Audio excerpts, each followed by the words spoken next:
Fundamental.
Boa tarde. Este é o primeiro seminário internacional de pós-doutorado do Programa de Pós-Graduação em História Social da Universidade de São Paulo, coordenado pelas professoras Márcia Regina Barros da Silva e Elizabeth Cancelli, e organizado por Marcos Veiga, Osias Paese Neves e Wanderson Chaves. Eu sou Fernando Ribeiro e abrimos agora a sessão de trabalho número 15, intitulada História, Cultura e Poder. As exposições dos debatedores terão a duração de entre 15 e 20 minutos. Após as apresentações, abriremos para uma primeira rodada de perguntas dessa mesa entre os debatedores e, posteriormente, para uma rodada de perguntas da audiência, que nos assiste na página do evento pelo YouTube, pela qual o seminário está sendo transmitido. A partir de agora, ouviremos os expositores e expositora dessa mesa redonda, que é composta pelos seguintes membros: professora Ana Carolina Gutierrez Pompeu, professor Gustavo Henrique Tuna e professor Marcos Antônio Lopes Veiga. Muito obrigado. Passamos agora à apresentação da Ana Carolina, fazendo uma breve apresentação da sua trajetória. Ana Carolina é doutora em História pela Universidade de Brasília, onde também realizou mestrado, bacharelado e licenciatura na mesma área. Integrou o corpo editorial da revista Discente, do programa de pós-graduação da mesma instituição, em tempo de histórias, perdão. Realizou estágio doutoral na University of Texas, em Austin, nos Estados Unidos, e teve vínculo como Visiting Research Associate no Institute of Historical Studies. Tem experiência na área de História da América Latina, com ênfase em História da Argentina. Atua com os seguintes temas: sociedades indígenas, sociedades de fronteira, formação dos Estados nacionais na América Latina, imposição estatal aos grupos étnicos, formação das fronteiras internacionais.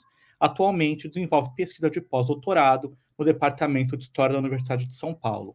Ana Carolina irá apresentar a comunicação Extermínio versus Civilização, Índios e Fronteiras nas Cartas de Miguel Malarín para Julio Argentino Roca, Argentina, 1876-1879. Muito obrigado pela presença, Ana Carolina. Você tem entre 15 e 20 minutos. Eu te aviso quando faltar 5 minutos. Muito obrigada, Fernando. Muito obrigada a todos aqui dessa mesa pela oportunidade de falar um pouco sobre a minha pesquisa. Como o Fernando falou, o que eu vou apresentar agora, que é parte do meu estudo do pós-doutorado, já vem sendo estudado, já vem sendo trabalhado desde até da graduação, dá para se dizer assim, mas mais especificamente no mestrado e no doutorado lá na UNB. Eu vou compartilhar aqui a tela.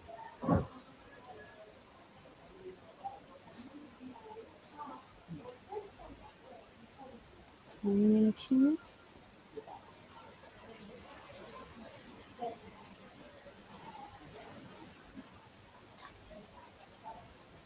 Acho que vocês estão vendo, qualquer coisa, me avisa. Acho que está certo, né?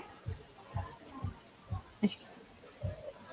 Então, esse é o título da minha pesquisa de pós-doutorado, Extermínio versus Civilização, Índios e Fronteiras nas Cartas de Miguel Malarín para Julio Argentino Roca.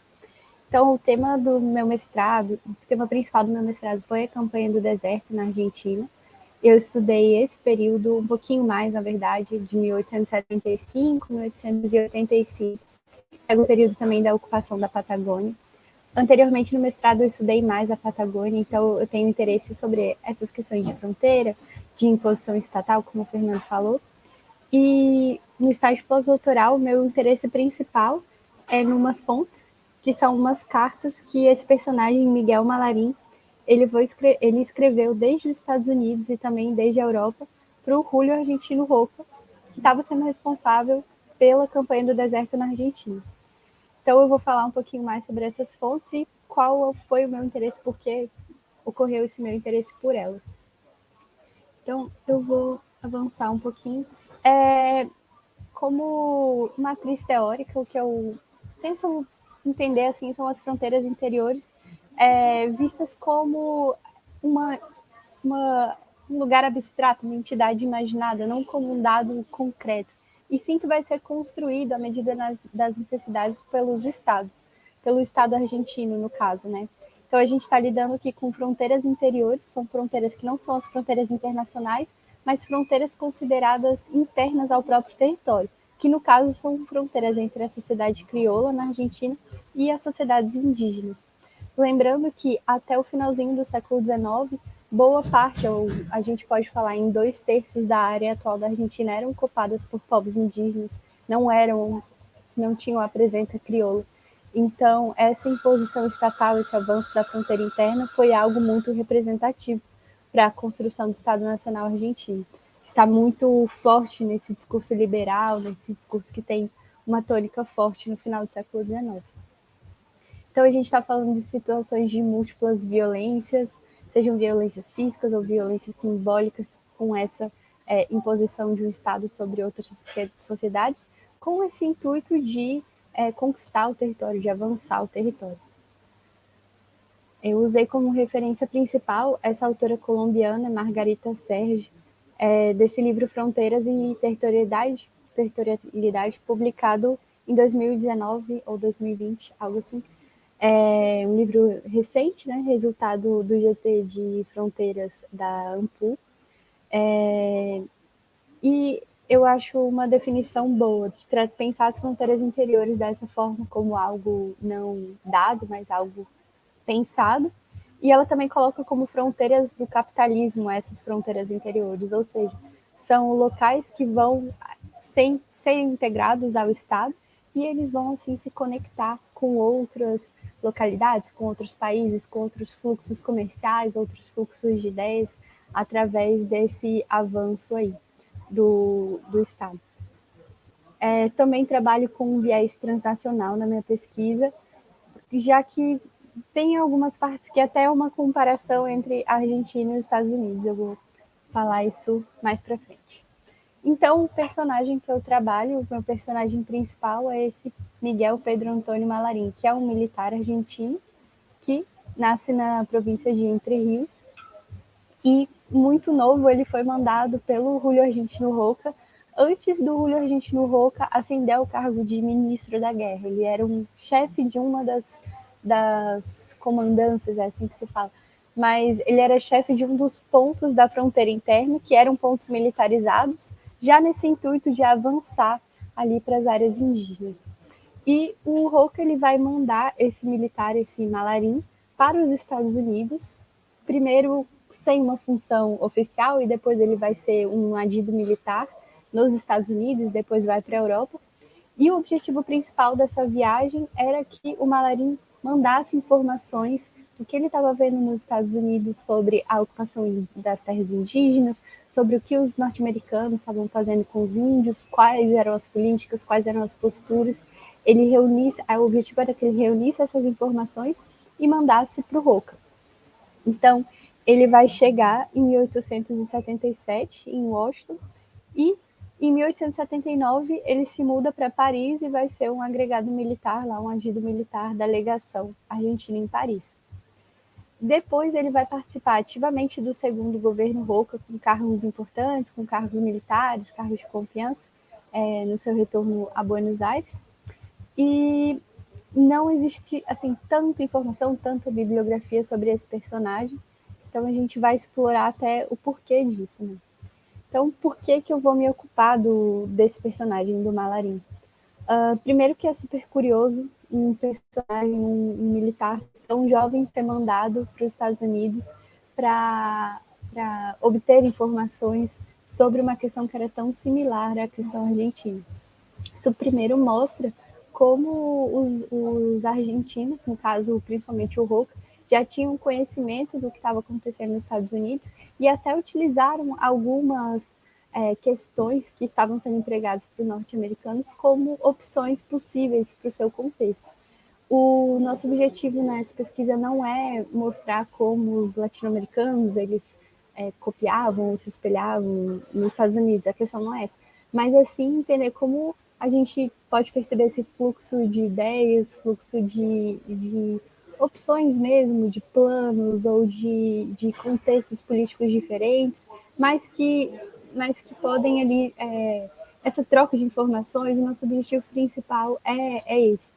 Saber também quais eram as opções que existiam dentro do contexto argentino, opções de destino a serem dadas aos índios, por exemplo, e que essas opções, algumas foram deixadas de lado e outras mais, como posso dizer, e outras opções foram escolhidas. Então, que existia uma série de escolhas e o Roca tomou algumas, como uma opção por uma linha mais da violência e uma política de assimilação mais dura, digamos assim, sendo que nesse período já tinham conhecimento de outras possibilidades.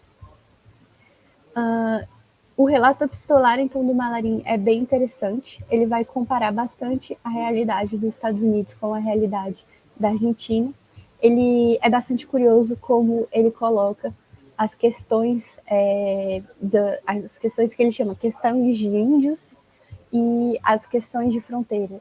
É muito interessante como ele trata essa situação dos povos indígenas, diferentemente da questão de fronteiras. Eu vou explicar isso melhor.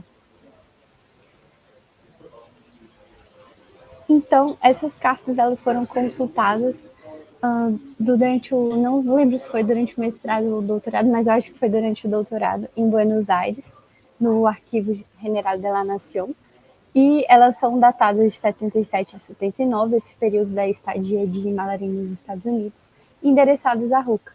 E dá para perceber que elas têm, são muitas, são cerca de 30, 40, mas elas têm uma ideia central, assim, uma questão principal, que era: vamos separar a questão de índios da questão de fronteiras. Ele não entendia que o avanço da fronteira era igual a um avanço que o avanço da fronteira era igual à conquista das sociedades indígenas. Para eles para o Malarim eram duas situações completamente distintas. Uma era uma situação militar e territorial que envolvia uma conquista de território, e a outra era uma questão de assimilação, de políticas totalmente diferentes, que não eram necessariamente aquelas políticas militares. Para ele, a questão de fronteiras era algo fácil, já estava em vias de consolidação. Por outro lado, a questão de índios necessitava de ações específicas e os resultados eles seriam vistos a médio ou longo prazo, a depender do que seria feito. Então, nas palavras dele, se tratava de uma questão de combate a raças inferiores, de civilizar o índio e retirar seu elemento de barbárie e de ameaça à segurança nacional. Ou seja, era algo um pouco mais complexo do que só conquistar territórios. Só como um ponto de não coincidência, né, um ponto de conexão, mas em outro tipo de fonte que eu também consultei durante o doutorado, que era uma fonte bem conhecida, que são trocas de cartas entre Roca e Alcina, em 76, que foram publicadas nos jornais da época. O Alcina ele era o ministro da guerra, que estava se ocupando da questão da conquista territorial, desse embate contra os povos indígenas, E o Roca trocou uma série de cartas com ele que foram públicas, e nessas cartas ele falava, eu não acho que você deveria fazer isso, eu acho que você deveria fazer outra coisa, e ele já demonstrava todo um plano de operações diferente do que estava sendo colocado em prática. E ele coloca os Estados Unidos como um possível modelo, um possível exemplo para esse tipo de ocupação. Então, só para ler um trechinho,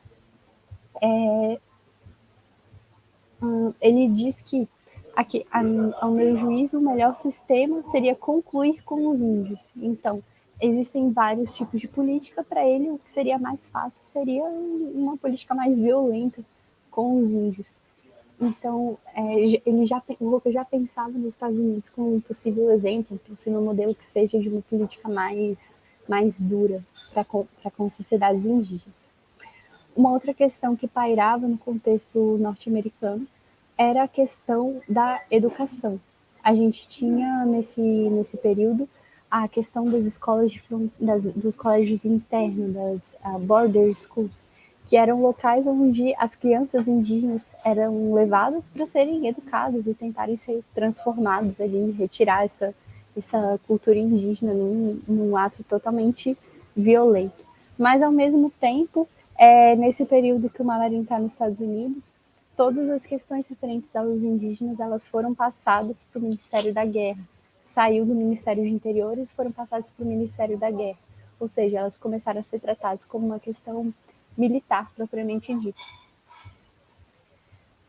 E uma das questões principais que o Malarim coloca em suas cartas era essa pergunta, né? Era possível civilizar os índios ou não? Deveríamos adotar uma opção mais dura, mais militar, como dizia a fala do Roca, concluir com os índios, ou era possível, sim, pelo que ele chama de método da distribuição, transformar aquela cultura daquele sujeito, né, daquele indivíduo, dos indígenas, para que eles pudessem viver em sociedade da forma como se esperava ali no final do século XIX. Então, essa era a grande questão que ele procurava sua resposta lá no contexto norte-americano, e no seu diálogo com Roca ele coloca isso como se caso seja possível tomar essa opção, então deveriam adotar medidas específicas para isso.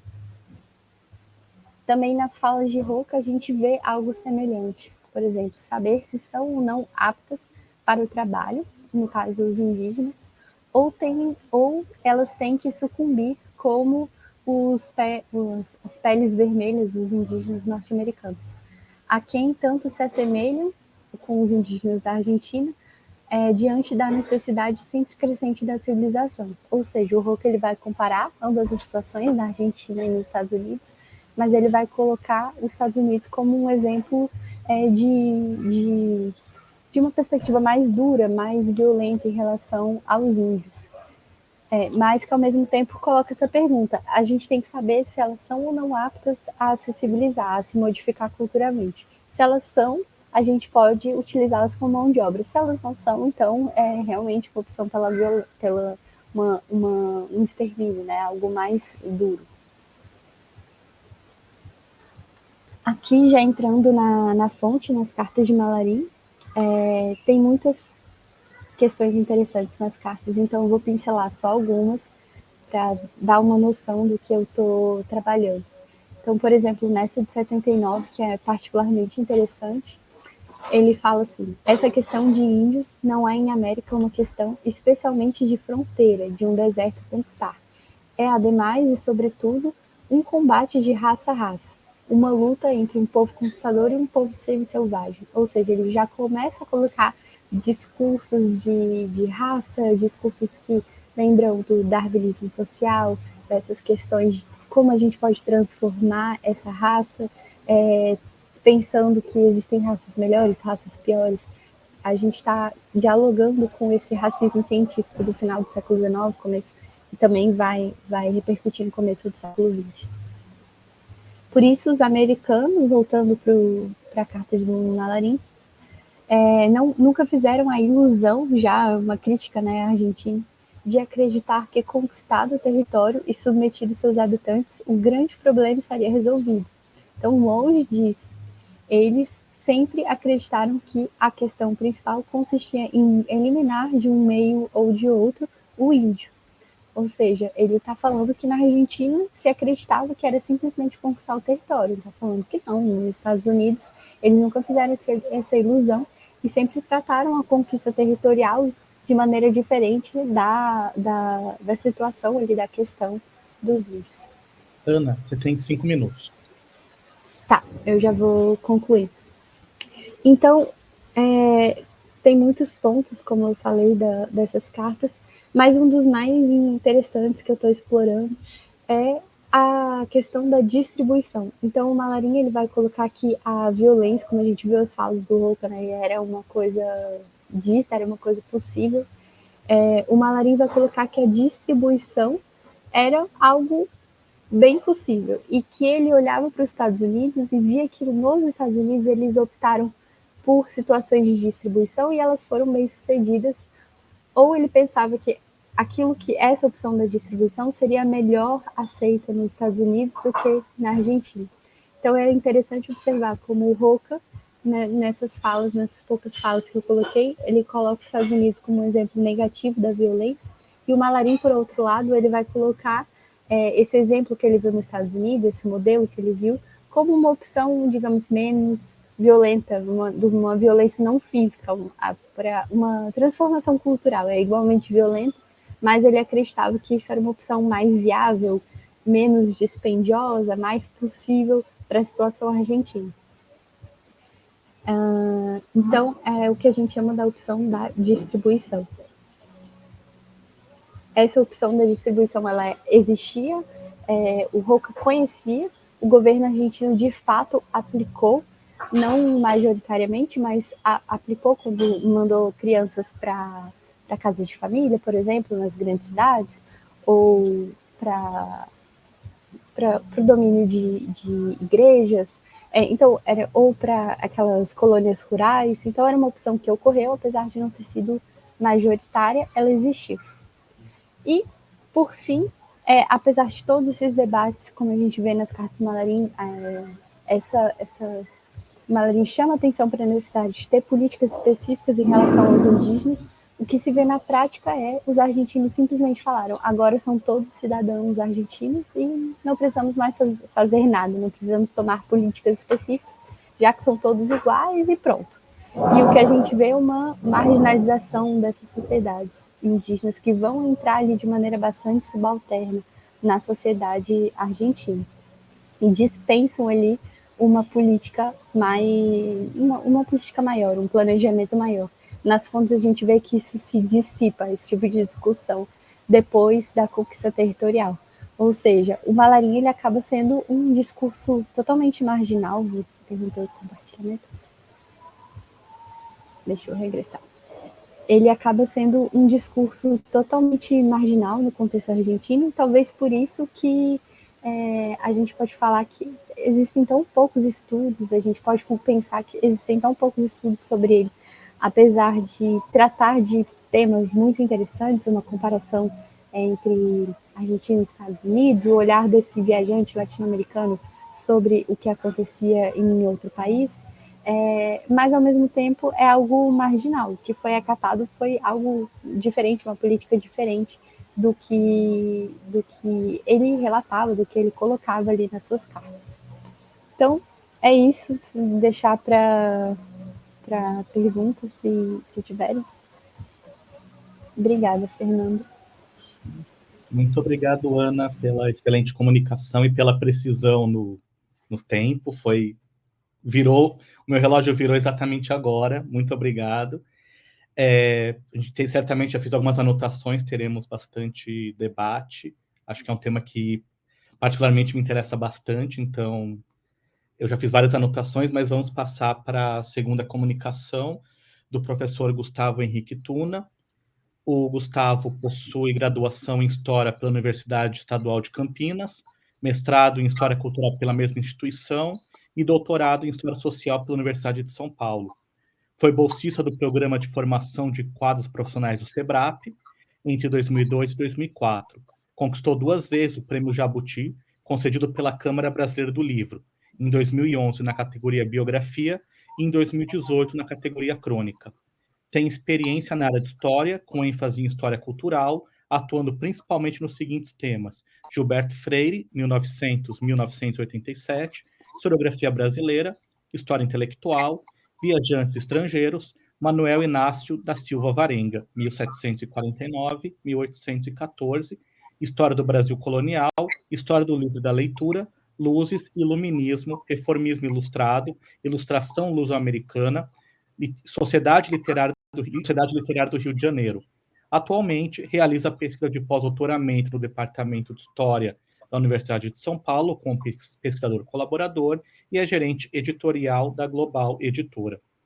O Gustavo irá apresentar a comunicação, o trânsito de ideias e saberes numa academia luso-americana setecentista, a Sociedade Literária do Rio de Janeiro. Gustavo, bem-vindo, e você terá igualmente 20 minutos. Muito obrigado.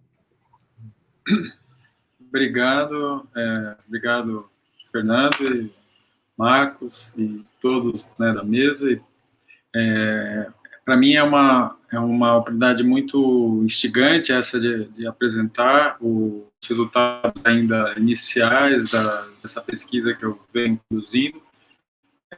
Ela é uma pesquisa que deriva da minha tese de doutorado, que tratou, né, que eu defendi em 2009, na qual eu tratei foi uma busca por fazer um perfil biográfico e também a respeito da obra de um poeta que é o Manuel Inácio da Silva Alvarenga, que muitos conhecem, muitos confundem com o Alvarenga Peixoto, né?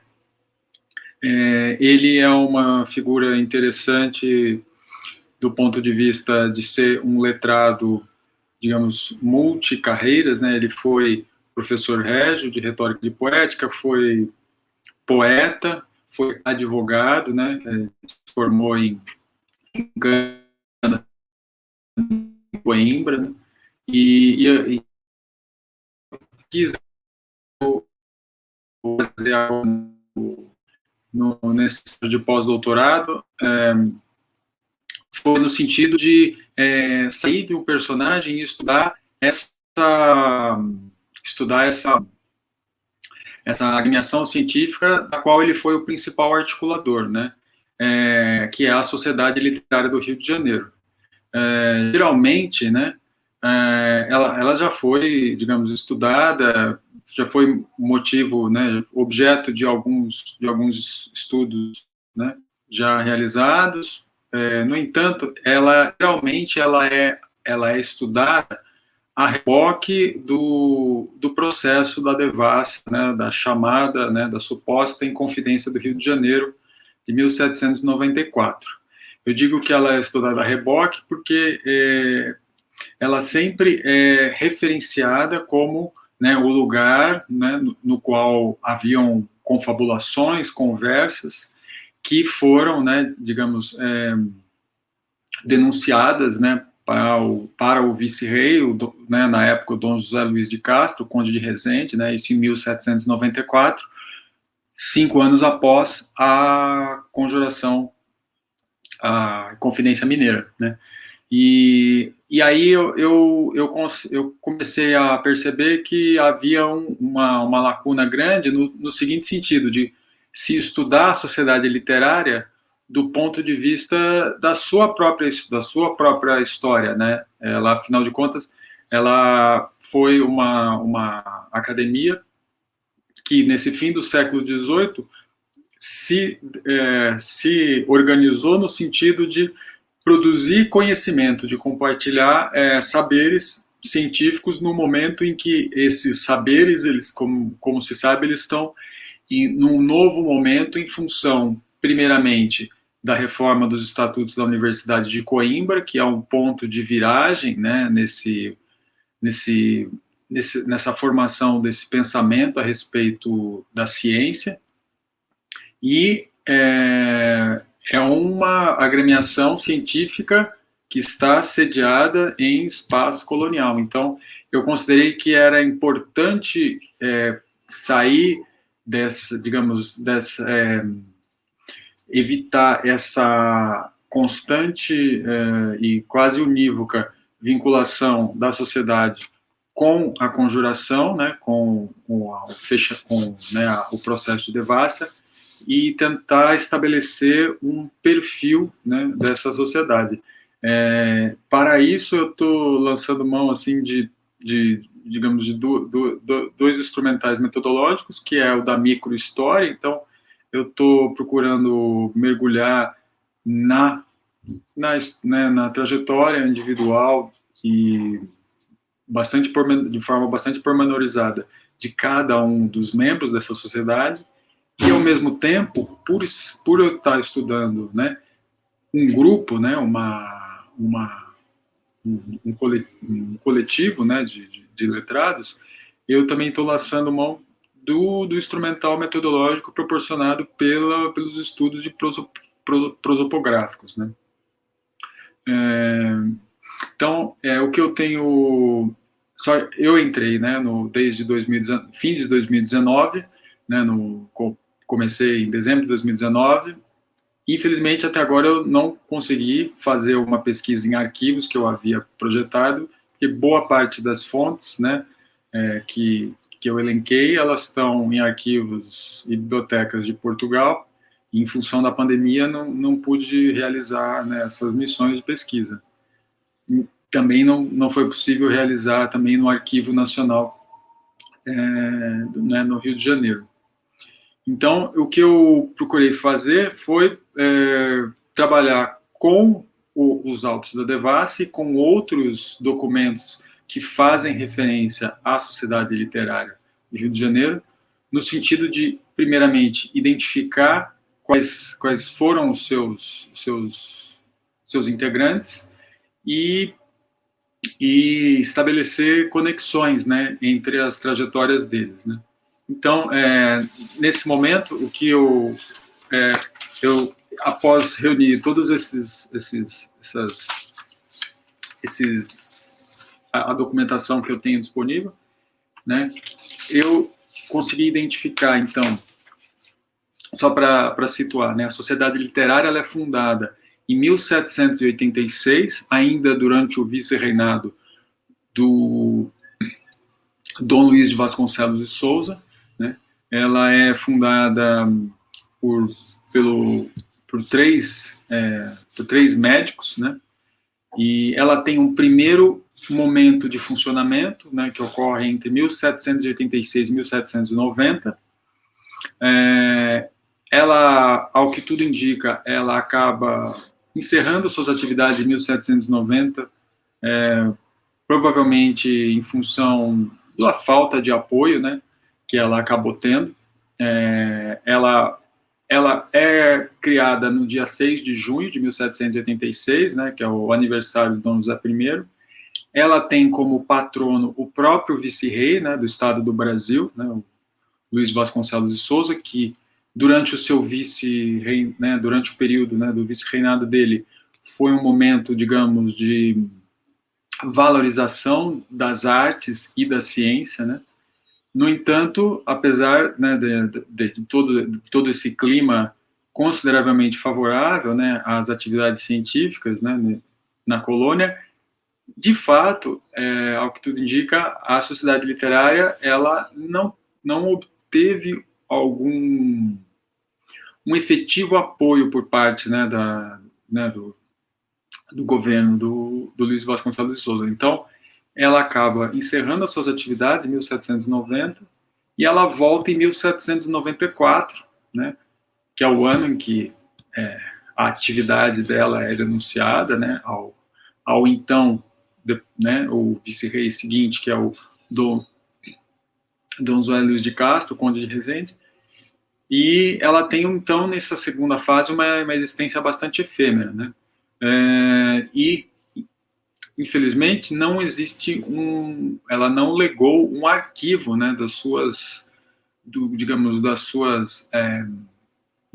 dos trabalhos que foram, dos trabalhos científicos que foram discutidos, né.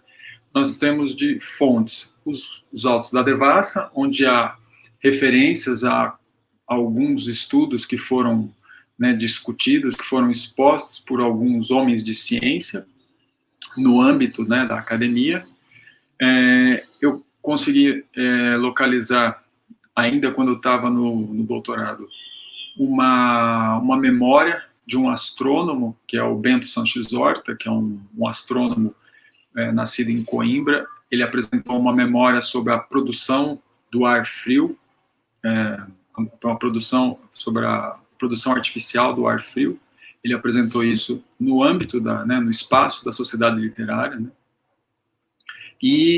Mas não existe, né, infelizmente, não existe um arquivo que reúna os trabalhos em si que foram apresentados, né, no seio da sociedade. Então, o meu esforço nesse sentido tem sido o de verificar, né, qual foi a produção de cada um desses membros, né, mesmo que tenha sido algo, digamos, mesmo que tenha sido algo feito exterior à sociedade, mesmo que isso não tenha sido feito no âmbito propriamente da agremiação. Até o momento, eu cheguei a identificar, então, 15 membros da Sociedade Literária do Rio de Janeiro. Alguns eram membros efetivos, outros membros correspondentes, né? Então, eu cheguei nos nomes, vou mencionar aqui brevemente, do Baltazar da Silva Lisboa, né, que é conhecido de muitos, né, que nasceu na Bahia, foi juiz, presidente do Senado da Câmara do Rio, nascido lá em 1761. O Bartolomeu Antônio Cordovil, né, que é o pseudônimo do Antônio Lopes da Cruz, que é advogado. O Basílio da Gama, né, que é importante frisar, né, ele é mais um sócio, digamos assim, sócio correspondente, né, porque nesse momento em que a sociedade ela está funcionando no Rio de Janeiro, ele está, como todos sabem, né, muitos sabem, em Portugal. O Bento Sanches Horta, que eu acabei de mencionar o nome, né, o astrônomo, matemático, né, que tem essa memória que está presente lá no arquivo, na parte dos reservados da Biblioteca Nacional de Portugal. O Ildefonso José da Costa Abreu, que é um cirurgião nascido no Bispado de Braga. O Gonçalo Musi, que é um médico nascido no Rio de Janeiro e formado em Roma. Há um inventário do Gonçalo Musi no Arquivo Nacional do Rio de Janeiro. Nesse inventário está arrolada a livraria, né, do Musi, né, então, a livraria, no caso, né, a gente fala livraria, mas é a biblioteca particular, né, livraria é o nome que se dava ao acervo particular de livros, né, no período colonial, né, ao acervo individual. Outro membro é o Jacinto José da Silva Quintão, nascido no Rio de Janeiro, médico formado em Montpellier. O Joaquim José de Ataíde, que é foi médico do Hospital da Santa Casa de Misericórdia. O Mariano José Pereira da Fonseca, né, que é bastante conhecido, né, tem o livro de Máximas, nascido no Rio de Janeiro em 1773. Mais tarde, ele vai ocupar o cargo de censor régio, né, já no período posterior, já após 1808. O Vicente Gomes da Silva, que é médico e tem memórias publicadas pela Academia das Ciências de Lisboa. O João Marques Pinto, que é um professor de grego, professor régio de grego, né? Portanto, colega, digamos, de ofício do Manuel Inácio da Silva Alvarenga, né, que era professor régio de retórica e poética.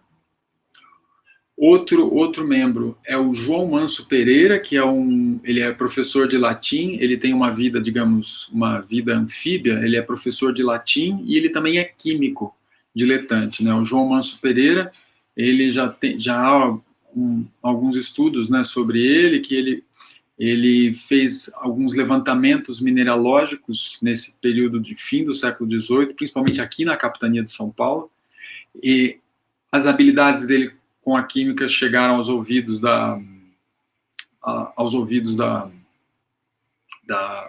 Dona Maria I. Então, ele faz alguns levantamentos, por exemplo, sobre algo que era muito importante, né, para a coroa nesse fim do século XVIII. Ele faz levantamentos mineralógicos sobre a fabricação da potassa, né? Para quem não sabe, a potassa é aquilo que é obtido em nitreiras, né? Que eram construções feitas para que se formasse a potassa. A potassa, então, ela era o que era utilizado para fazer a pólvora, e o João Manso ele se dedica a estudar a produção de nitreiras, e ele constrói umas nitreiras aqui na cidade de Santos, né? E publica memórias sobre a construção dessas nitreiras. E é interessante pontuar, né, que o João Manso Pereira, ainda que apareça citado, né, pelas testemunhas, né, na devassa, ele não foi preso como outros, né, membros da sociedade literária, né? A minha hipótese é que tenha havido uma espécie de, digamos, proteção em relação a ele, em função, né, do reconhecimento que ele já tinha, né, e da utilidade do trabalho dele para a estabilidade, né, para a estabilidade da ordem, né. O trabalho dele, digamos, era, talvez, de todos os trabalhos dos membros da sociedade literária, aquele que interessava mais, né, que era, digamos, né, era mais útil para a coroa, né. Você tem mais 5 minutos. Sim. Obrigado, Fernando. Ainda, então, eu falei do João Manso. Outro é o Manuel Inácio da Silva Varenga, né, já conhecido, né, já mencionei, né, o poeta, né, professor Régio. Outra figura bastante importante no que diz respeito à Sociedade Literária do Rio de Janeiro é um professor de Química, nascido em Congonhas do Campo. Ele é o Vicente de Coelho Seabra Silva e Teles. Esse sujeito, realmente, ele tem uma trajetória muito exitosa. Ele se forma em metalurgia na Universidade de Coimbra, ele se torna professor em Coimbra, e ele escreve um livro chamado Elementos de Química, que é um manual, né, para o ensino da química, para ser utilizado, né, no ensino na universidade. E digamos, no frontispício que hoje a gente chama de página de rosto, né, dos livros, está escrito lá o título do livro, né, Elementos de Química, está escrito: oferecidos à Sociedade Literária do Rio de Janeiro para o seu curso de Química, 1788. Quer dizer, ele faz esse livro, que possivelmente deva ter sido utilizado em Coimbra, né, mas ele diz, né, que quer dizer, o frontispício diz que aquele livro estava sendo oferecido, né, para a Sociedade Literária do Rio de Janeiro para que fosse usado no curso de Química. Então, quer dizer, se depreende que havia um curso de Química, né, que houve um curso de Química ministrado no âmbito aqui da Sociedade Literária do Rio de Janeiro, né, o que é uma coisa bastante significativa, né, tendo em vista a atividade ainda, digamos, inicial do ponto de vista dos trabalhos, né, científicos na colônia. E, por último, José Pinto de Azeredo, que também é bastante conhecido, que é um médico nascido no Rio de Janeiro, que estudou medicina em Edimburgo, né, e fundou depois, ele nasce em 1766, em 1790 ele vai para Luanda, em Angola, onde ele funda uma escola de medicina. Ele funda uma escola de medicina em Angola e depois, em 1797, volta, se estabelece em Portugal, onde ele acaba falecendo, e o inventário dele, né, para a nossa sorte, está na Torre do Tombo, e no inventário dele também a livraria dele, né, está arrolada toda a lista de livros que pertenceram a ele. Então, assim, nesse momento eu estou, então, coligindo todas essas biografias no sentido de fazer um trabalho que, ao mesmo tempo que é um trabalho vertical, né, no sentido de estabelecer uma visão microhistórica, né, sobre eles. Eu também procuro fazer um trabalho horizontal no sentido de enxergá-los como grupo, né? Então, assim, é nesse ponto que ainda, né, eu vou pedir uma prorrogação do meu prazo, né? Eu estou realizando sem bolsa, né, essa pesquisa, né, como o Fernando falou, né, eu trabalho numa editora aqui em São Paulo, e então agora eu vou solicitar uma prorrogação para poder ter tempo agora com as fronteiras abertas para poder pesquisar nos arquivos em Portugal, se tudo der certo no ano que vem, e também ir até o Rio de Janeiro para empreender uma pesquisa no Arquivo Nacional, onde eu acho que é possível encontrar mais elementos para a pesquisa. E isso, eu agradeço a oportunidade, para mim é um sopro renovador estar aqui discutindo o trabalho, e agradeço a vocês. Muito obrigado, Gustavo, pela sua apresentação, pelos elementos tão importantes que foram levantados.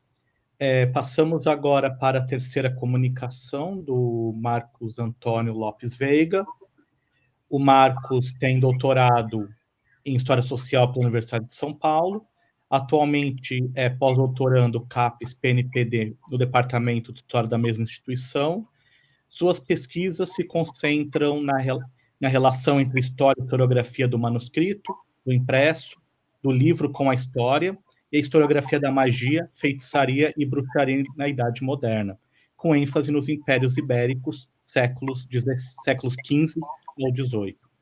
Também são temas de pesquisa e áreas de interesses afins: história e historiografia do Santo Ofício da Inquisição na Idade Moderna, história e historiografia das ordens religiosas e do livro religioso, história da cultura e das representações políticas, e história das representações teatrais e artísticas na Península Ibérica e seus domínios entre os séculos XV e séculos XVIII.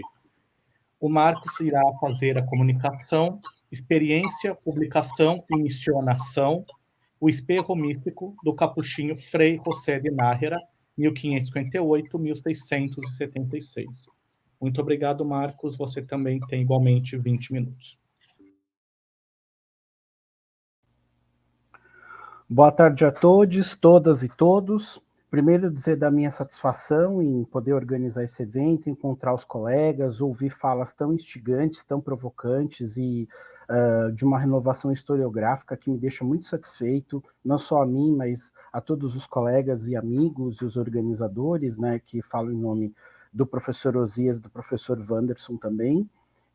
O nosso evento realmente já está nos ajudando a nos encontrarmos, né, e trocarmos ideias. Isso já é uma coisa fundamental em meio à pandemia, e ver também que todos nós continuamos, apesar de tudo, fazendo o nosso trabalho, porque pós-doutorado é um trabalho, né? Muito trabalho. A gente continua pesquisando, continua fazendo o nosso trabalho dia a dia com muito esforço e nas condições que nos são permitidas fazer, né?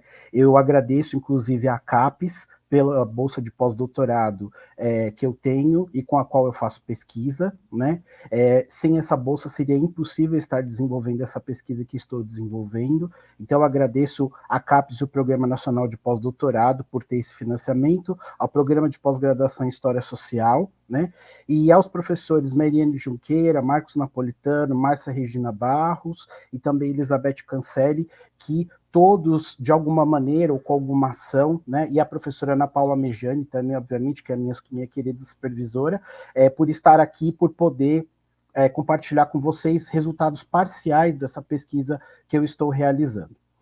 Bom, desde 2017, eu tenho estudado a vida e a obra do capuchinho Frei José de Nájera. O Nájera, ele é um franciscano que nasceu em La Rioja em 1621 e ele falece na Venezuela em 1684. Apesar dele ter nascido em La Rioja, ele pertence dentro do espectro da ordem franciscana aos capuchinhos castelhanos, né? E eu estou estudando a obra dele, o livro dele, um livro que foi publicado em 1672 em Madrid, intitulado Espirro Místico, em que el hombre interior se mira praticamente ilustrado, para los conocimientos de Dios y el ejercicio de las virtudes, guarnecido de símiles e exemplos práticos e verdades desnudas.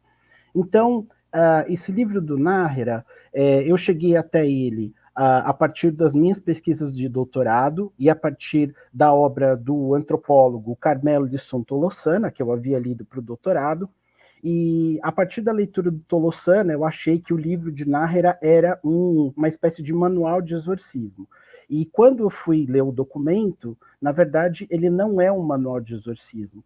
Ele congrega, e daí, por isso, a minha fala, a experiência do Nájera de missionação, né, sobretudo na África, né, no reino de Aladá, e também ele aproveita essa experiência, ele condensa essa experiência nessa obra e mostra o cotidiano dele de missionação, e a partir desse cotidiano, a pergunta que ele se faz é: o que é ser um bom cristão? Né?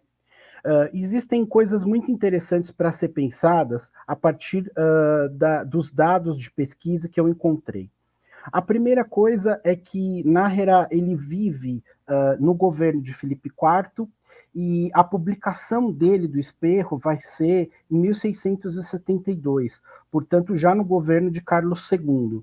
Então, e a publicação vai ser, me parece que ela tem uma importância chave dentro do governo do Carlos II e também dentro do governo, da vida do Nájera, porque o Nájera publica o livro em 1672 e em 1673, um ano depois, ele morre. Então, é uma espécie de balanço da vida que ele faz, né, falando sobre a missionação dele. E depois que ele vai para a África, né, ele sai da Espanha e vai para a África, e depois ele vai para a Venezuela, fica um tempo na Venezuela, onde ele funda, inclusive, um povoado, um pueblo chamado San Antônio de Araure, né? Me parece que tem uma estátua dele lá como fundador do pueblo, né?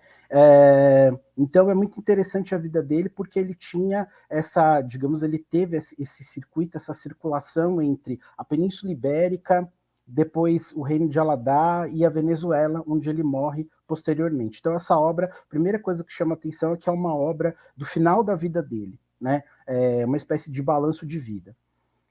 Curioso perceber como a obra, falando das características da obra, né?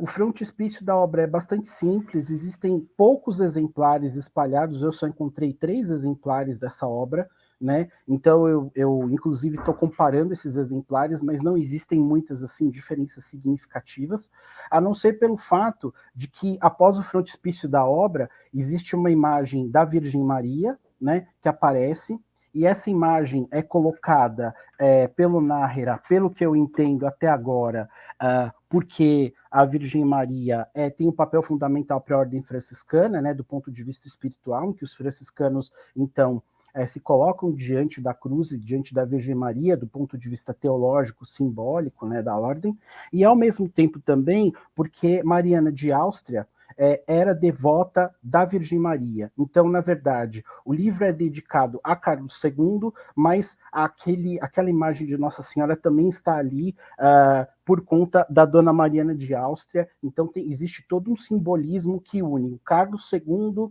a Mariana de Áustria e a própria, digamos assim, o próprio caminho, o próprio campo simbólico devocional dos franciscanos naquela época.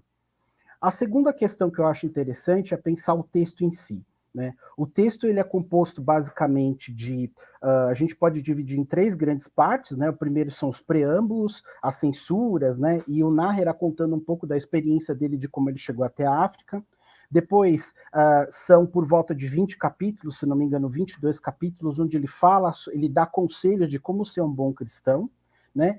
E no final do livro, o livro ele é muito bem cuidado no sentido de que Nájera se preocupa em que várias linguagens sejam ditas e que o livro possa alcançar a maior parte das pessoas possível do público leitor. Ele diz que no começo da obra que o livro é para o grande público leitor, o que quer que isso signifique, né?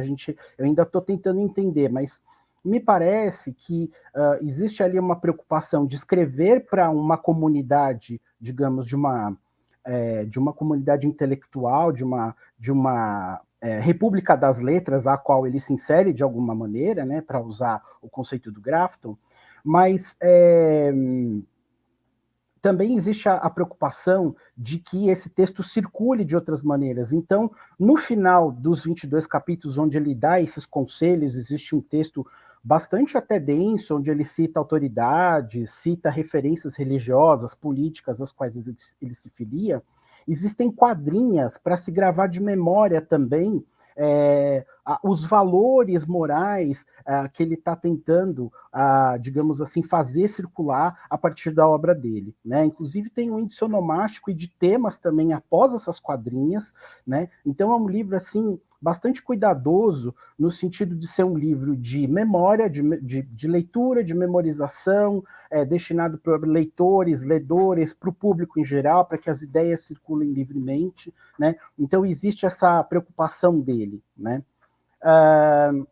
Ele, durante todo o livro, ele fala sobre a experiência dele na África, ele tem, assim, digamos, ele tem uma vivência espiritual mística bastante marcada, né? O tom do livro é um tom bastante pessimista, eu estive na África e estive com os africanos, né? E a história dele é muito curiosa porque ele responde, na verdade, a um chamado de um embaixador de Aladá. Ele é convidado pelo rei com outros missionários para ir para Aladá. No caminho para Aladá, o navio sofre um naufrágio e ele fica entre os missionários que conseguem sobreviver e vão para a missionação para o reino de Aladá.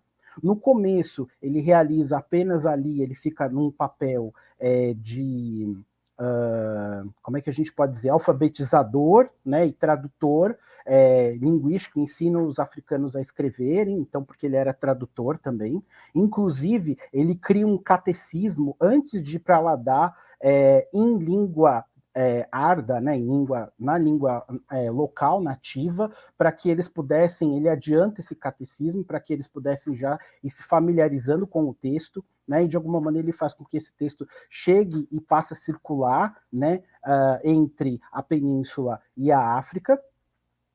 E quando ele chega lá, no começo as coisas vão bem, ele consegue converter algumas pessoas da corte local, mas conforme o tempo vai passando, ele vai ficando, conforme ele conta no livro, bastante horrorizado com as práticas dos africanos, que ele enfim, usa adjetivos desqualificativos bastante pesados, né?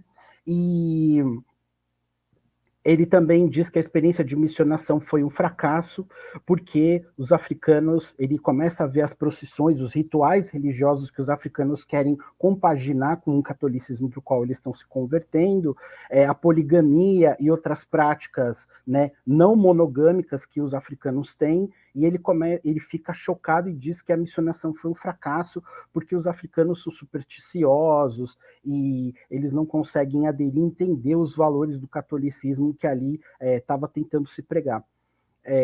Tem algumas passagens que são muito chamativas, né? Uma passagem em que Nájera tenta criar ali um altar e que ele é impedido de criar um altar por parte da corte, né?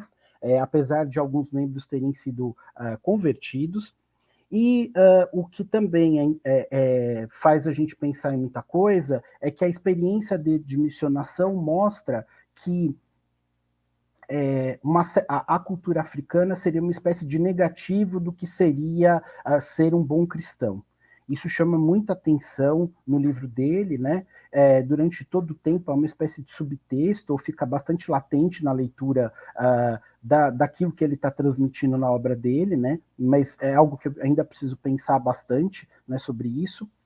E também tem uma relação com o mal, né? A ideia de que o mal perpassa todas essas práticas ruins, essas práticas proibitivas, e tem a ver também com um certo aspecto moral que o livro traz e que também ainda eu preciso pensar e que eu acho que é bastante interessante e curioso da gente refletir.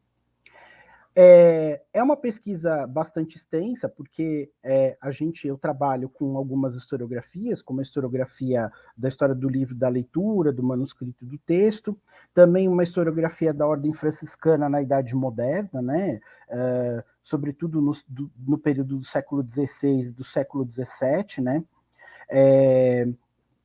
Também uma historiografia que fala sobre a história da África, né? E eu tenho algumas hipóteses reflexões que eu estou tendo a partir da leitura do texto, da configuração da publicação do próprio texto, né? Em primeiro lugar, uma pergunta que eu estou me fazendo é se esse livro é um instrumento de propaganda política do período, né? Esse livro ele é publicado em Madrid pelo livreiro, digamos assim, Lucas Antônio de Bedmar, né? Uma das coisas que estão em aberto é eu entender quem é o Lucas Antônio de Bedmar, e é curioso porque o Bedmar vai para Madrid, ele fica poucos anos em Madrid, ele fica só 3 anos, então eu não sei se ele foi para Madrid para tentar uma empreitada pessoal e profissional, para conseguir se estabelecer como impressor, ou se ele vai só para publicar o livro de Nájera, né? Eu acho que ele vai para Madrid para tentar se estabelecer como impressor, e aí Nájera, de alguma maneira, faz uma articulação para conseguir publicar o seu livro, né? E tem outra figura também que eu preciso estudar, que é o Mateu de la Bastida, que é um mercador de livros, né? E que é na livraria dele que o livro de Nájera vai ser vendido. Então, Lucas Antônio de Bedmar e Mateu de la Bastida são duas figuras que eu ainda preciso aprofundar para tentar entender qual é o papel deles na publicação do livro. O que fica claro é que essas figuras são figuras relacionadas à corte de Carlos II, que Nájera tem um trânsito dessa corte, dentro dessa corte, né? Afinal de contas ele é enviado para Aladá para fazer essa missionação, mas eu preciso entender melhor qual que é o papel da Ordem Franciscana e de Nájera dentro da corte de Carlos II. O que me parece é que também a Ordem Franciscana, uma das perguntas que eu tenho me feito, é que a Ordem Franciscana, nesse período, nesse contexto, né, e é muito interessante porque Nájera, ele vive na transição de Filipe IV, dos reinados de Filipe IV para Carlos II, e ele, de alguma maneira, ele passa por essa transição e é uma transformação bastante significativa, né? Ele convive com essas transformações, e mesmo assim ele consegue publicar o livro dele. Mas é curioso, fico pensando qual que é o papel da Ordem Franciscana, sobretudo nesse período da passagem de Felipe IV para Carlos II, né? Os agentes franciscanos, o que a gente percebe a partir da historiografia, e sobretudo a partir dos colegas que estudam esse tema, o professor José Luís Ruiz Peinado, da Universidade de Barcelona, também estuda os franciscanos na África, e também nessa região e em outras regiões, e o que a gente percebe é que os franciscanos estão articulados não só com a diplomacia desses reinos e com a questão religiosa, mas também com o tráfico de escravos. Então, é um tema ainda que fica em aberto para pensar, né? 5 minutos, né, Fernando? Tá bom, obrigado. É um tema que fica em aberto para a gente pensar, por enquanto eu estou trabalhando só com a publicação do livro, mas eu vou ficar muito satisfeito em entender como o Nájera conseguiu viabilizar a publicação do livro dele, que tipo de articulações ele tinha nessa corte do Carlos II, que era uma corte extremamente inchada do ponto de vista religioso, tinha dezenas de religiosos na corte, né? Cada um ali lutando pelo seu capital simbólico, pelo seu espaço simbólico, né? Então, e como que ele consegue a publicação desse livro, quais articulações ele tem dentro de uma rede que é mais complexa, né? Afinal de contas, ele esteve em 3 espaços, né? Por conta da pandemia, eu não consegui consultar os arquivos também, como tenho ouvido de vários colegas aqui no seminário de pós-doutorado, né? Eu teria que ir até a Espanha, visitar o Arquivo Histórico Nacional, o Simancas, o Arquivo de Índias, né? E também o franciscano oriental, não consegui, e teria que ir até Venezuela também para ver se há alguma documentação a respeito da presença dele. Mas como eu já havia comentado, provavelmente o pós-doutorado vai acabar e eu vou continuar pesquisando Nájera, porque ele tem uma série ele é um ponto simbólico muito importante de uma rede de vários religiosos e política que se estabelece no governo de Filipe IV, que atravessa e chega até Carlos II, então isso é muito interessante. Ele pertence também a uma outra geração, me parece que de missionários e de aventureiros, missionários que são mandados para o estrangeiro, que aceitam ir para o estrangeiro fazer esse trabalho de missionação, mas ele não é um missionário qualquer, me parece. Né? Existe também, além do papel da ordem franciscana que eu mencionei do próprio Nájera na corte, uma disputa por causa da propaganda FIDE. Então os missionários espanhóis passando fronteiras ou territórios simbólicos que seriam de Portugal, entrando nesses territórios, realizando missionações, né? Então, tudo isso vai ter que ser pensado, vai ter que ser problematizado, mas ele é uma figura, me parece, muito importante para entender o papel da corte de Carlos II nesse momento, o papel da ordem franciscana no mundo atlântico e a relação da ordem dentro da península e fora dela, inclusive com o tráfico de escravos, né?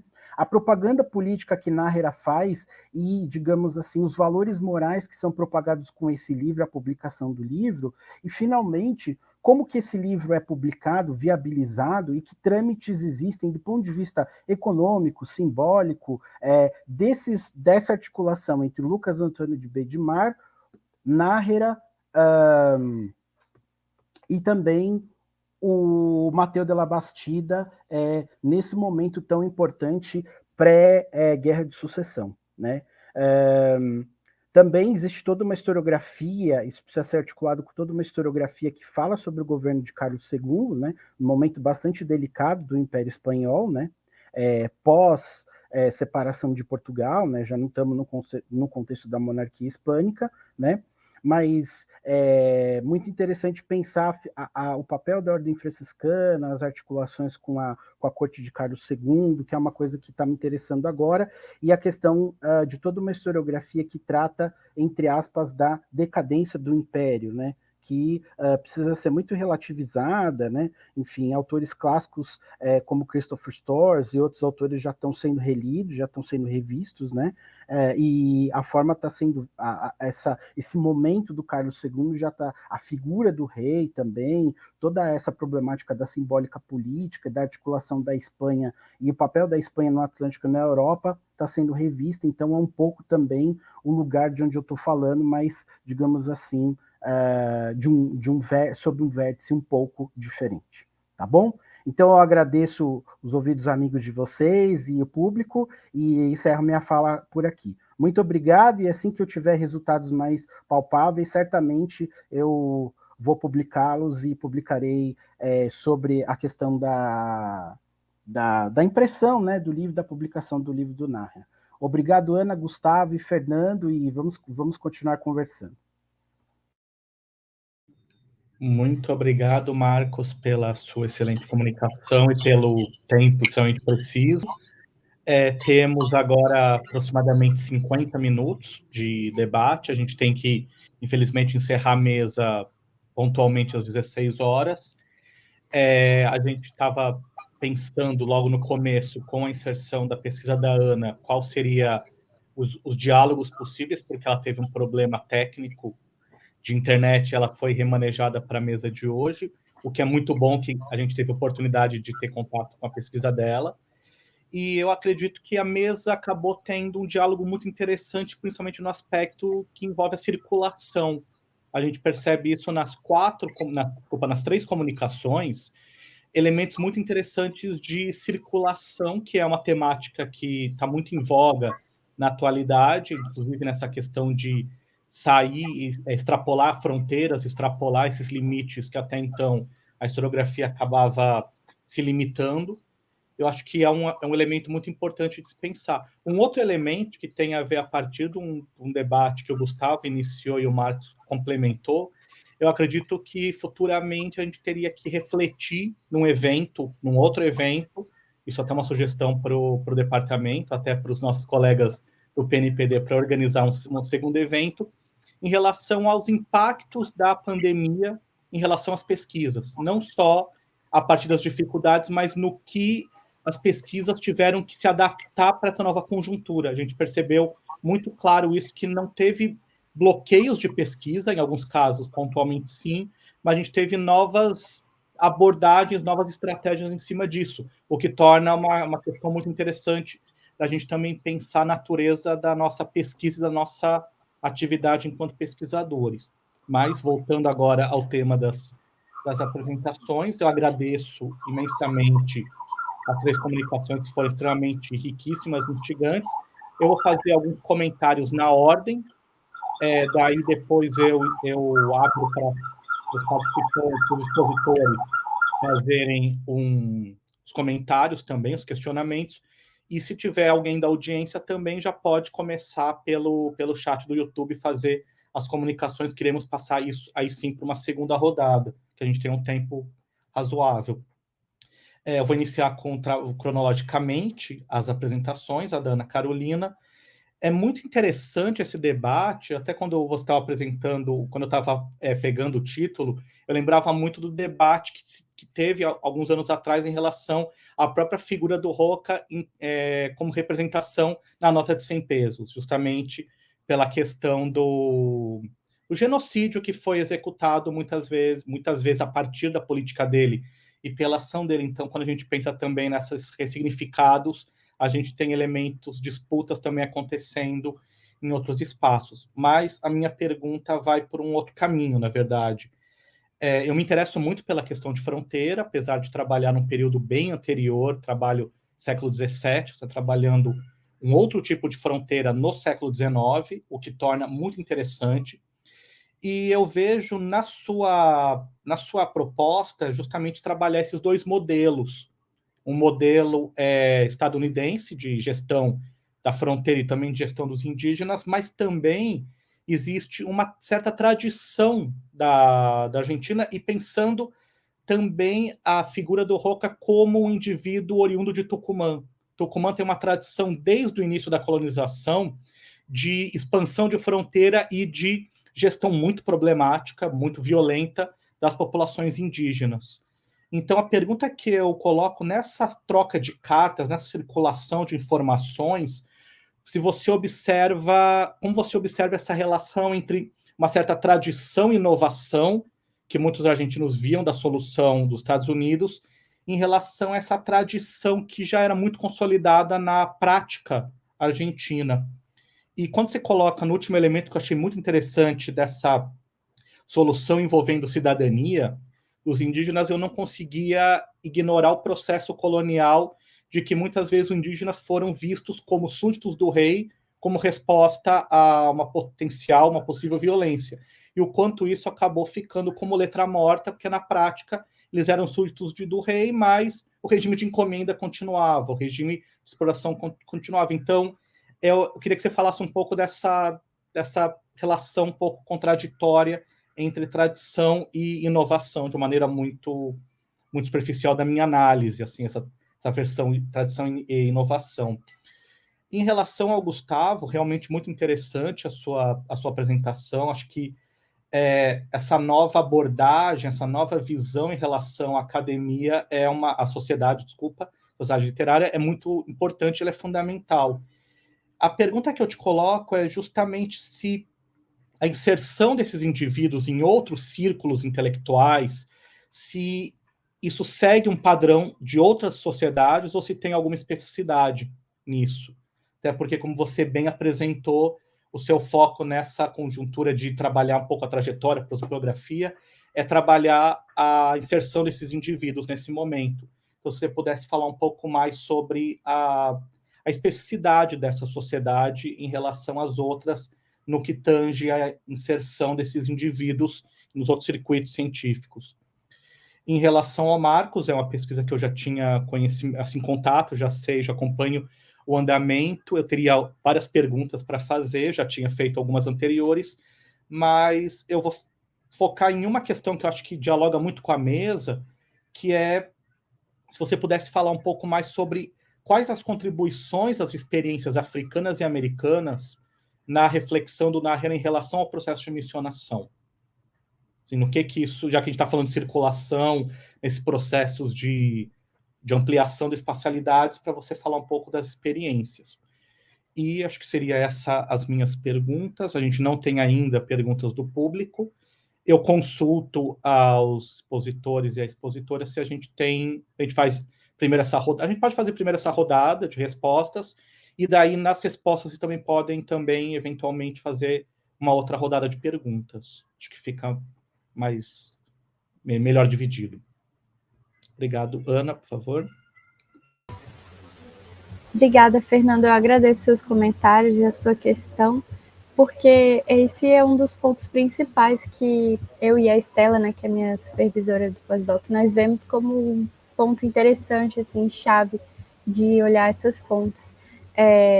Você colocou de uma forma bem interessante de uma tradição de violência, que vem até do período colonial. Gostei muito do jeito como você colocou, mas nem tinha pensado dessa forma como você colocou, mas que no fundo é isso que a gente está tratando mesmo, pensar como que esse olhar sobre os Estados Unidos, ele tinha um ponto de inovação, né? No caso, na prática de um tipo de método. A nossa preocupação não é necessariamente ver se esse sistema que diz o Malarim estava sendo aplicado ou não nos Estados Unidos, mas sim ver qual foi essa visão dele que deu uma ideia de algo inovador, diferente, e deu uma outra possibilidade, colocou uma outra possibilidade lá para o contexto do Roca, mas que não foi uma opção muito acatada, né? O Roca ele vai acabar optando por essa ideia mais tradicional, vamos dizer assim, de violência. Isso foi o que majoritariamente foi feito. Então, o nosso objetivo principal realmente é colocar um ponto que foge assim, do que a gente tradicionalmente ouve sobre a campanha do deserto, colocar um modelo que é realmente diferente. Existia essa possibilidade, apesar dela não ter sido muito acatada.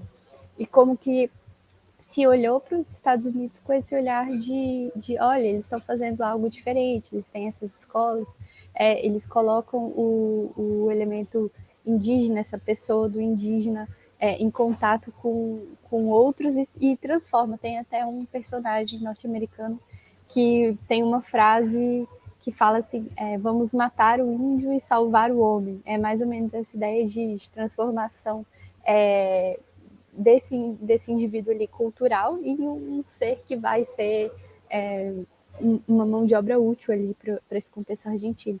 E eu acho que as reflexões interessantes que a gente pode fazer é como já se estava pensando a questão racial num contexto bem forte, né, como vocês colocaram no chat, um contexto de racismo mesmo, de diferenciação, de você tentar pensar se você pode melhorar ou não essa raça. Isso ainda era uma questão que, como vocês colocaram, a Priscila colocou, isso vai ser enfatizado até no nazismo, né? Uma das questões principais do nazismo, uma questão principal da eugenia do século XX, como que isso ainda está sendo um laboratório aqui na Argentina no final do século XIX. Então, assim, eu não tenho uma grande resposta para isso, mas essa uma das questões principais que a gente está tentando lidar, a observar essa quase comparação, né, entre esses métodos. E essa questão da cidadania, ela é bem contraditória realmente. A gente pode falar que é uma cidadania entre aspas, né? Ela não é uma cidadania plena, já que esses indígenas que eles vão ser considerados cidadãos, eles não podiam nem votar, eles não tinham direito de voto. E os territórios que são agregados ao Estado argentino, que é do Pampa e da Patagônia, eles não possuíam direitos políticos, eles eram como tutelados por Buenos Aires. Mas, ao mesmo tempo, o Estado se isenta de tomar medidas mais específicas ou de se esforçar mais, digamos assim, para integrar ou para solucionar problemas que vão virar problemas atuais de pobreza, de expulsar essas pessoas dos seus territórios, mas não dá nenhum outro território bom ou produtivo para elas morarem. Muitos desses indígenas foram para áreas super secas que não eram produtivas, ou seja, o Estado só gerou um problema grande e não quis lidar com isso. Foi uma forma de empurrar, né? E como foi falado por Malarim, era uma questão que ela traria ou uma solução num ponto de vista racista do final do século XIX, né? Uma solução de civilizar, digamos, esses indígenas, que poderia ser rápida, a depender das medidas que eram tomadas, ou poderia gerar problemas seculares, que é o que a gente vê hoje, né? Aquelas opções lá do final do século XIX, elas trazem problemas seculares para essas sociedades que foram totalmente marginalizadas na sociedade argentina. Então dá para a gente explorar muito essa questão da cidadania, de como você colocou, dessa tradição e inovação em como lidar com essas sociedades e como lidar com a apropriação do território dessas sociedades. É bem isso que a gente está trabalhando mesmo. Bem, muito obrigado, Ana. Por favor, Gustavo. Sim. Pensando, né, na sua questão, Fernando, eu acho que tem pelo menos dois traços da sociedade literária que podem ser realçados em relação às academias anteriores. Eu penso que a primeira delas é a variedade, mesmo de carreiras entre os membros da sociedade. Eu digo isso porque a academia, digamos, anterior à Sociedade Literária de Janeiro é a Academia Científica do Rio de Janeiro, né, que funciona entre 1772 e 1774, ainda no governo do Marquês de Lavradio. E nela, na Academia Científica, né, que aliás ela tinha um nome, Academia Científica é o nome conhecido, ela tem um nome que é Academia Fluviense Farmacêutica de Medicina, ela tem um nome maior, mas ela era formada eminentemente por profissionais ligados à área, digamos, médica, né? Então, nela estavam presentes eminentemente cirurgiões, médicos, farmacêuticos e boticários, né? Já a sociedade literária, ela tem digamos, esse traço, que ela é formada por um espectro mais amplo de carreiras. Então, ela tem os médicos, né? Então, os três, inclusive, que assinam os estatutos iniciais dela, em 1786, são médicos, né? Médicos e cirurgiões. No entanto, ela é formada também por, né, como eu falei, por professores régios ali, né? Então além do Silva Alvarenga, tem o João Manso, né, que é o químico e professor de gramática latina, tem o João Marques Pinto, que é professor de grego, e o próprio nome Sociedade Literária, né, procurando no Blotô o que seria o literário. O literário, ele de fato, nesse período, ele abarca não só as belas letras, mas também os chamados saberes científicos, né? Então, se eu pudesse, pensando assim, né, o que torna ela, assim, digamos, não única, né, mas assim, o que torna ela diferencial seria isso. Além disso, eu fico pensando também num outro traço, que ela acaba sendo, diferentemente da academia científica, ela é um lugar assim de trânsito de pessoas, no seguinte sentido: eu pude notar, né, que alguns homens de ciência, quando estavam, digamos, em trânsito, passando pelo Rio de Janeiro, eles acabavam, digamos, sendo convidados, né, para apresentar seus trabalhos na sociedade, né? Logicamente, eles não recebiam nada especificamente para, né, nenhum tipo de apoio por parte da sociedade, né? A sociedade ela funcionava na casa do Silva Alvarenga, ele aluga uma casa na Rua do Cano, né? Então, assim, o funcionamento da sociedade, ele acaba sendo feito de uma forma eminentemente por meio dos esforços dos seus membros, né? Mas ela tem esse lado de um lugar de trânsito, enquanto que eu vejo que nas academias, na academia científica e em algumas outras também anteriores, né, as da Bahia, né, dos esquecidos e dos renascidos, as pessoas, quem digamos, apresentava ou propunha eram os próprios membros que habitavam as sociedades, né? E a sociedade literária tem esse lado, assim, de, digamos, uma antena, digamos assim.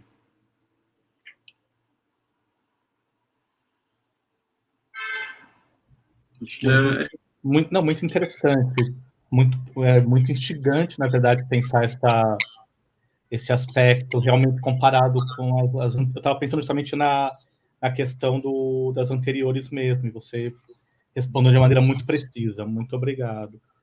Marcos, por favor. Então, Fernando, você me perguntou um pouco sobre essa questão da experiência da missionação africana, né? Eu acho que tem alguns aspectos ali que são muito interessantes da gente pensar. O primeiro aspecto é que, lendo o documento, me parece que o Nájera tinha, assim, não sei se uma ingenuidade ou uma preconcepção, uma ideia, preconcepção não no sentido de preconceito, mas preconcepção no sentido de que ele achava, tinha uma certa ingenuidade em achar que a conversão seria coletiva, de que ela seria bem aceita, né? Talvez por ele ter, digamos assim, uma vivência mais mística, não sei, essa é a minha leitura nesse momento, mas eu preciso ainda pensar mais sobre isso. Talvez por ele ter uma vivência mais mística, e eu não sei se conventual, ele tivesse essa preconcepção. E depois de todas as dificuldades que ele teve para chegar lá, ele não consegue converter, digamos assim, grande parte dos membros da corte, não consegue realizar um trabalho de conversão, né, da forma como ele imaginava, né, no projeto de missionação que ele tinha, e a gente não sabe que projetos ele tinha além desse projeto de missionação. O tom dele é bastante pessimista, porque por um ponto que eu acho que é chave. Me parece também, e aí também eu ainda preciso confirmar essa hipótese, de que os africanos eles são abertos a características religiosas de fora, mas eles não são abertos a proibições dos seus próprios costumes sociais. E quando eu falo costumes sociais, eu estou falando de uma certa imbricação que existia na própria constituição da sociedade de valores sociais e religiosos que estão ali em jogo e que funcionam de maneira articulada. Vou dar um exemplo, a questão da não monogamia que choca ele, né? Quer dizer, era uma coisa que ele diz, poxa, os africanos querem se converter, mas eles não querem abrir mão da poligamia. Então, isso deixa ele muito chocado, porque talvez ele tivesse notícias de outras experiências de missionação, né? Ou uma preconcepção de que ia ser melhor sucedido ou mais facilmente, e talvez isso tivesse acontecido por causa das gerações anteriores de missionários franciscanos, sobretudo da América, né? Porque essas circulações elas aconteciam, né? E a experiência franciscana na América ela é muito marcante e ela circula essas ideias, digamos assim, essas incursões na América, elas vão circular e vão servindo de pano de fundo de experiência para a própria ordem franciscana, para ela ir se colocando, né, e criando diferentes projetos, modificando seus projetos, e também se articular nas cortes para que os seus agentes tivessem um papel de inserção na corte e, ao mesmo tempo, de missionação nesses espaços que estavam em disputa também, né? Como eu acabei de falar da questão da disputa desses espaços a partir... Você tem aí uma triangulação também que eu não falei, que é a questão de Roma, né? Roma, a corte de Filipe IV e principalmente de Carlos II, os jesuítas e os franciscanos, quer dizer, tem um jogo aí, tem todo um complexo, uma articulação que está, enfim, acontecendo, e o que eu estou tentando entender afinal de contas, os jesuítas eles têm uma articulação em rede que a gente já conhece, que é muito bem feita, eles têm as cartas anuas, eles têm um contato, né, assim, entre eles que a gente já sabe como funciona, mas eu estou tentando entender um pouco como é que os franciscanos estão se articulando, né? Eu acho que a pergunta que eu estou me fazendo é essa, e que tipo de projetos esses missionários individualmente têm, e que tipo de projetos a própria ordem franciscana tem. Eu comentava agora, numa mesa anterior, com uma colega que estava falando sobre franciscanismo na Idade Média, deixa eu pegar o nome dela aqui, a Verônica Aguiar, lá de Rondônia, e eu estava falando justamente sobre isso, que eu acho que essas dissensões que vão acontecendo na ordem em séculos anteriores, nesse período, é o que começa a fazer com que os franciscanos tenham uma certa vantagem, eles têm uma especificidade que os jesuítas não têm. E eu preciso descobrir de que forma que eles se articulam, porque eles estão circulando, eles estão participando dessas missionações e articulações políticas, do tráfico de escravos, né? Quer dizer, agora eu acho também que a gente precisa pensar também na presença do Império Espanhol, simbolicamente. Então, acho que os franciscanos fazem isso, sim. Então, quer dizer, nós estamos aqui presentes nesse lugar, né? Eu acho que também eles estão interessados nas informações desses lugares, não só na missionação, mas em coletar informações para trazer para dentro da corte e, a partir daí, criar novos projetos de missionação e projetos políticos, né? E eu acho que também, para a própria ordem franciscana, refletir a partir dessa experiência e ocupar outros espaços de uma maneira diferente, porque me parece que a missão que o próprio Nájera faz na Venezuela é bem sucedida, diferente da missão africana. Então, aí, isso também é uma coisa que eu preciso pensar, porque eu não tive acesso a essa documentação, mas me parece que se Nájera é fundador de um pueblo, né, de uma vila, e ele é homenageado em vários espaços simbólicos dessa vila, porque ele é digamos, não é qualquer um, né? Ele é um missionário importante para ser pensado. Mas aí vem a pergunta de $1 milhão. Se ele era tão importante, esteve em tantos espaços, por que ninguém estudou ele até hoje? Eu tenho uma resposta, mas eu não vou falar. Vocês vão ter que ler a minha publicação para saber. Obrigado, Marcos, pela propaganda do futuro artigo também. É importante fomentar leitores. E eu passo agora para uma segunda rodada para vocês se inscreverem. Não sei se a gente faz uma sequência, mas a gente pode fazer assim. Quem quiser começar a fazer as perguntas, sinta-se à vontade. Eu vou inscrevendo aqui. Gustavo. Quer fazer perguntas? Ana ou Gustavo? Eu queria perguntar para você, Marcos, uma questão que me fiquei curioso em relação como que era o processo no caso do livro, né? Nesse período, como que se dá o processo de aprovação da publicação, se ela passa por algum tipo de censor? Eu não tenho conhecimento sobre esse mundo na Espanha, isso ficou me coçando, assim. Marcos, você pode fazer a pergunta, pode fazer a primeira rodada. Vou deixar a Ana perguntar primeiro, se ela quiser. A Ana se inscreveu? Desculpa, eu me perdi agora. Por favor, Ana, desculpa. Não, não tinha me inscrito, mas eu fiquei pensando nessas questões que o Marcos colocou sobre os franciscanos, porque isso tem muito similar com o que eu estudei sobre a Patagônia, né? Eles também... muita coisa do que você falou, por mais diferente que sejam os temas, eu achei que tinha bastante a ver com o que eu estudo.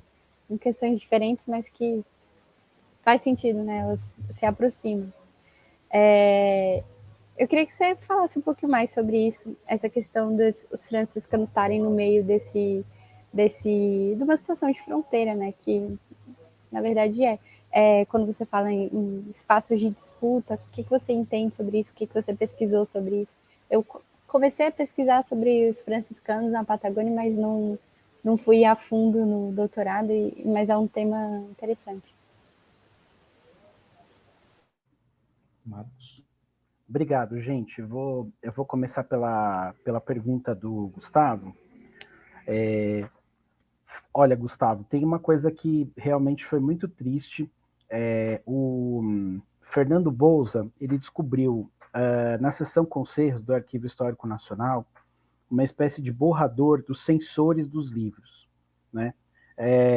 E eu queria ir para a Espanha para justamente consultar esse documento, que me parece que é um livro, não é um maço-folha, mas é um livro, e tem seção com as censuras, o porquê, as autorizações ou censuras, né, dos livros. Então, claro, como você sabe, havia censura prévia, né, e as censuras não eram só dos qualificadores, mas elas eram também das ordens religiosas, porque eles tinham uma articulação, as ordens tinham uma articulação, uma espécie de...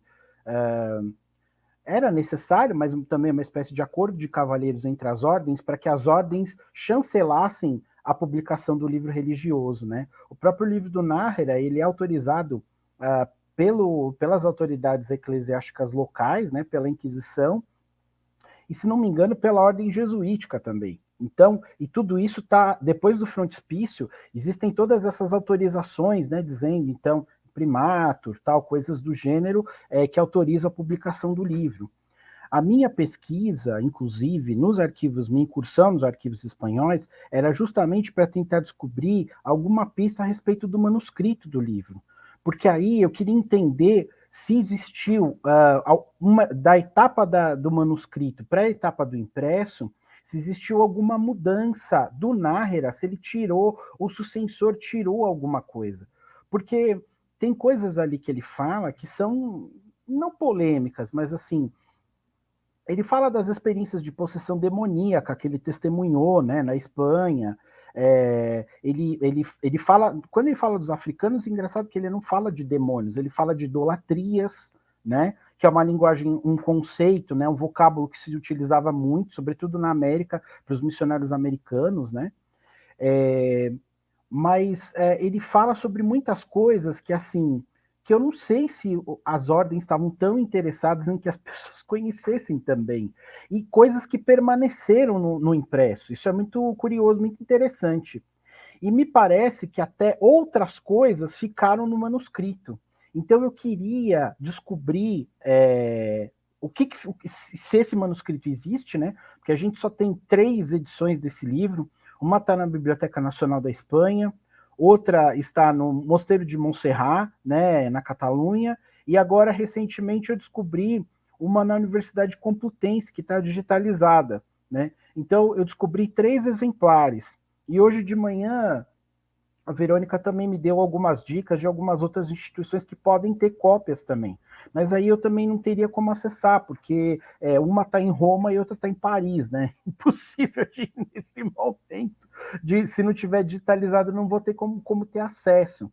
Então, esse trabalho eu queria pegar justamente, fazer um pouco o exercício, claro, de uma maneira um pouco mais complexa, que o Fernando Bouza faz no Della Escribana La Biblioteca, quer dizer, todo o processo a partir da pré-concepção do livro, né, de como ele pensou, isso pode ser aprendido a partir da própria experiência dele, que ele conta no livro dele, depois de como que ele escreveu o livro, que é uma coisa que eu tenho muita curiosidade, não sei se ele foi escrevendo com o tempo, ou se ele escreveu depois das missionações, antes de eu acho que ele escreveu antes de ir para a Venezuela, né, porque ele morre na Venezuela, então ele deixa o livro para ser impresso e vai embora e morre na Venezuela, né.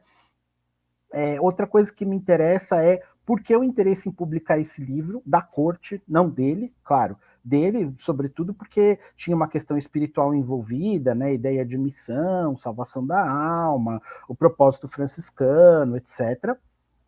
Mas por que a corte se interessou em publicar esse livro, né?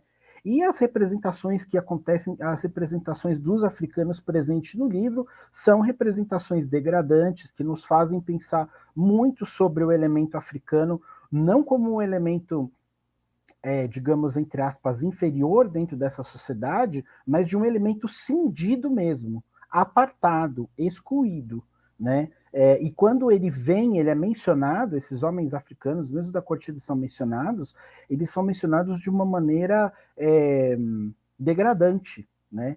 Parece não, tenho certeza que os católicos que impõem a sua vontade, nesse sentido, são superiores aos africanos, que são aqueles que são mais tolerantes, né? E que têm uma tendência a incorporar características de religiões estranhas, ao contrário do catolicismo, que quer impor uma forma de ser para eles que é totalmente estranha, teratológica, né? Então, mas é muito interessante essa sua pergunta da censura, porque eu queria entender justamente a censura no processo de confecção do livro, de aprovação e de financiamento também do livro, né? Quer dizer, que o livro é publicado com privilégio, né? Então também não é qualquer livro que é publicado dessa forma, né? Da onde veio esse dinheiro, né? E também outra pergunta que o Chartier nos faz, o Bolsa já tinha feito, o Chartier nos faz também o impressor, qual que é o papel do impressor, né? A mão do escritor é a mente do impressor, se o impressor mudou o nome do livro, se ele tirou coisas, se era para ser mais comercial. Tem uma coisa que é bastante interessante, Gustavo, que é assim, você percebe que o livro foi publicado com muita pressa, muita pressa. Tem muitos erros, tem uma fé de erratas gigante, Tipo, que eles colocam, errei na página tal, substitui tal por tal, a letra tal não era S, era F. Tem uma fé de ratas enorme no livro.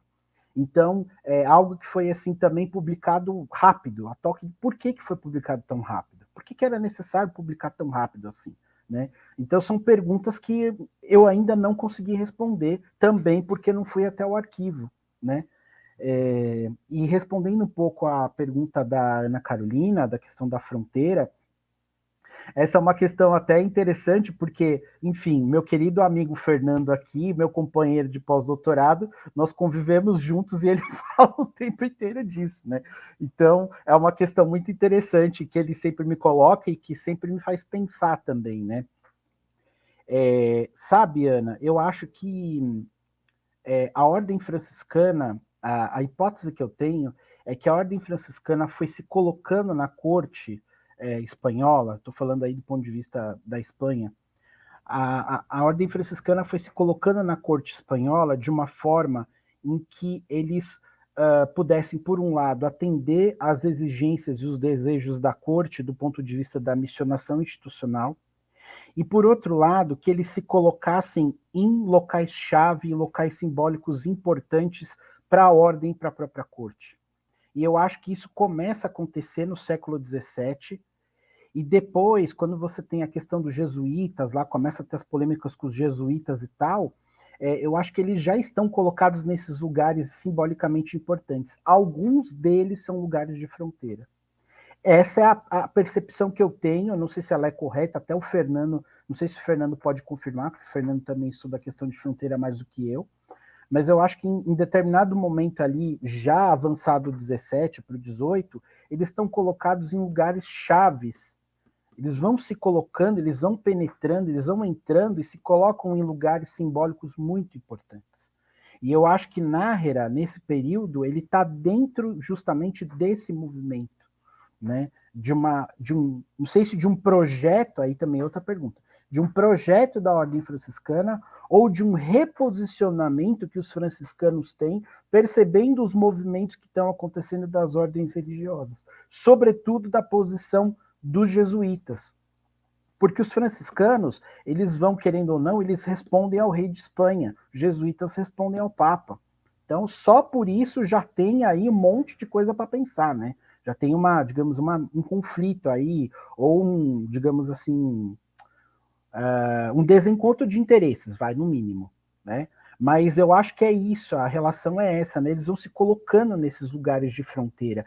E me parece também, Ana, que essa fronteira não é só geográfica, ela é simbólica também, né? Lugares de fronteira simbólica. Não são só lugares de missionação, mas são lugares de fronteira simbólica na corte. Eles vão criando espaço para si próprios. Talvez essa fronteira seja a mais importante da gente pensar.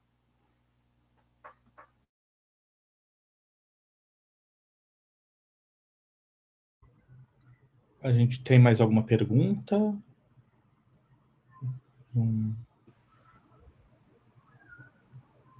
Gustavo? Não. Então a gente tem 17 minutos, praticamente, 15 minutos.